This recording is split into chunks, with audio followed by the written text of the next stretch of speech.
Mga guys, ito ng Hilux nga binilihan natin ng bago ng starter ito. Pagkatapos ko palang natao diyan, bago yan. Nasa loob yung luma. At sa dito, nagpalit tayo ng glue plug. 4 na glue plug. Yan, glue plug. At ito, yan ang starter niya guys, yan. Yung bolt bago. Yun lang dito luma pati sa takip niya. Kasi yung dito yung bracket na lias dito ang bago oh. Hindi na tutumong yung mga yung bolt na DCCT.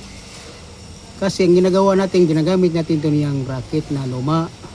Tapos bago yung ito namang grounded guys, ito na sunog ito. Bagong coil at saka yung solenoid. Yun.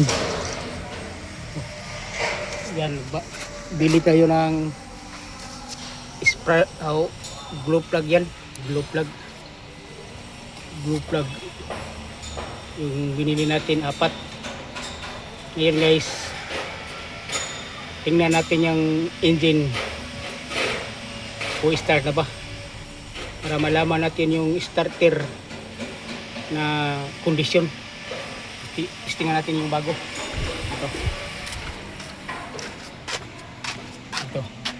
Ito siya guys, may heater. Pero hindi na naman natin yung gagamitin kasi bago yung starter. Okay, testingan natin guys. Walang heater. Ito, ignition on. Engine start. One click.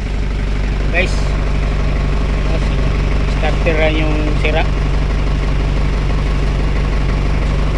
Wala pa tayo naggamit ng heater.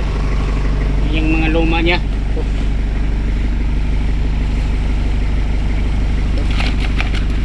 Apat ya, tapos yung terminal battery. Guys, patayin natin guys. Start ulit. Start. Wow. Convincing.